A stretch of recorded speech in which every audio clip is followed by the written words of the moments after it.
Joining me on Impact Catalyst today is Zora Carrier, who's the Executive Director of the Florida Museum of Photographic Arts. Welcome. Thank you for having me. Florida Museum of Photographic Arts is one of 10 museums nationwide that is specifically focusing on photography.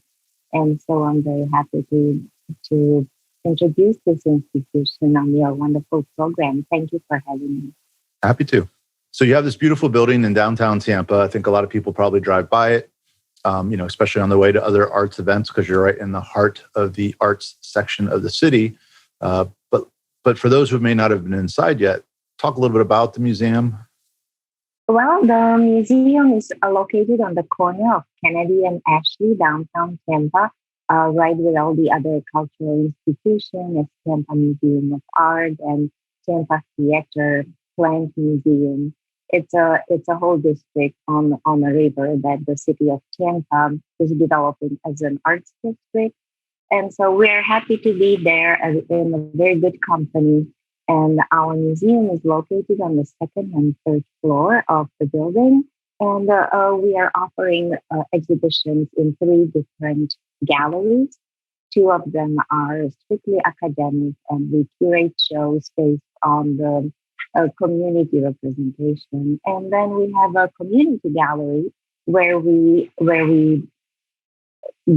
create and offer programming that is more directed towards our members, towards photographers who work locally, or issues that address some issues that are locally important. Wonderful. So the museum presents important photographs, I think is the word that I see used on the in the site and some of the literature. Can you talk about what makes a photograph important and maybe how that's changed in the last 10 or 20 years? Well, I guess in our contemporary communication, the image is a more and more important part of the way how we convey messages and how we try to be quick and really on the point with the message we want to share. And so it is important to be able to read and also create appropriate images, since so many people do have their social media accounts and more try to express themselves by just imagery. And so the images that we are showing have a message that, of course, can be visual, but there's typically much more to it.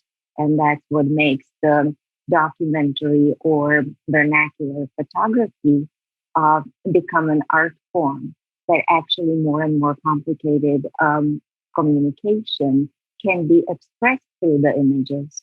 But as always, the person, the viewer who is on the other side of the image is as important as the artist or the creator of the image.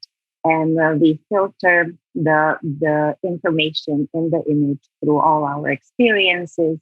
We come up with a certain baggage of understanding or beliefs, and then that's how we view and interpret the images. And so museum is a very, very, I would say, appropriate way to learn how to find the meaning, how to read the messages, and then also how to be able to create and express yourself with the photography and imagery and visual symbolism. So I think that just like in literature, there are many photographers who actually accomplished the Pulitzer Prize, and they did get the communication pretty much based on the imagery. And these images were able to create an atmosphere where we could mobilize ourselves and change. We've seen this a million times in environmental issues. We've seen this in the war zones, and we've seen this in even human rights movement in different continents. So I think that here in US we have a lot of wonderful examples where change was actually accomplished based on images, and that's how Congress actually brought laws against children's work at the beginning of 20th century. pretty much by images that were collected by professional photographers from factories, from very dangerous places where kids were used for work. And so, of course, and the change was implemented pretty much based on imagery. So when we say that we do want to show important images, there is so many layers and reasons to the importance of the images that you really have to come to museum and experience it for yourself. That's great. And so as you talked about that, in defining important, a lot of it was about time and place and communication and subject matter. And obviously with the proliferation of photographic devices, phones being one, constantly upgrading the quality of the cameras, filters, and really just the sheer number of photos that can be taken. What was sort of a craft reserved for the few is now, people take hundreds, if not thousands of photos individually a day sometimes. So, when you think of the word museum, you think of craft, you think of fine art, you think of exclusivity.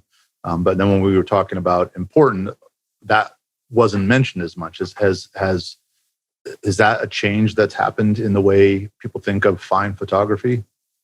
Definitely. I mean, the whole cultural world is changing from 20th century to 21st century. We can see the place of libraries is really different to what it was in 20th century and what it is now. And a very similar situation is happening in museums, where the museums of 21st century are, I would say, having or covering a different roles and different positions and covering different needs in people's lives. And now it's really a place where people can experience experiences that cannot be conveyed anywhere else, can learn and communicate. And it is a hub. It is a place where we can address issues. And so I do want to circle back to the project that we are working on right now. And those are the portraits of chefs and people who are representing our community right now. And we know that the COVID had an impact on every single person in our community. But I think the industry most affected by this was actually the hospitality, the restaurants, and places that we cherish so much because they are so much part of our culture, right? I mean, all the ethnic and specific cultural rituals we have are very much connected with food. And so we thought that this is an industry that is very important to us. They are members of our community and they are struggling. That's why we thought we need to come up with a project that will actually unite us and help us to make a difference, to make things better for this part of our community, what this whole industry in Tampa Bay area. So we have a call for entries and we are collecting or inviting photographers to take a portrait of people who work in hospitality in all the coffee shops, breweries, and wonderful restaurants we have here. So we can drum and help and unite all the community to help this problem. That's wonderful. So it's called Chef Special. It will be in the museum February and March. I believe the deadline for submissions is the 24th. And essentially, it's open to anyone. Subject matter needs to be a chef or personnel in restaurants or in a hospitality setting.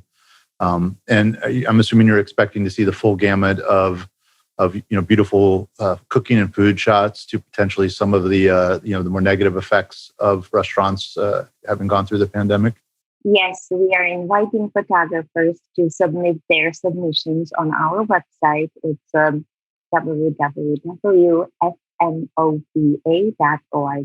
as a Florida Museum of Photographic Arts.org. And we will collect submissions and then we will curate a show. We have three curators on the staff that will be helping select the right images, and we will have an exhibition. in the gallery at the Florida Museum of Photographic Art. We will also place some of the work in the local restaurants and hospitality businesses. And then, of course, we will offer this whole project online as well. So if you just want to be part of it, if you want to see what we do, please visit our website and you can find all the details right there. Wonderful. Zora Carrier, Executive Director of Florida Museum of Photographic Arts, thank you for joining me and thank you for putting on this important and very neat program. Thank you so very much. And thank you for all the work you do.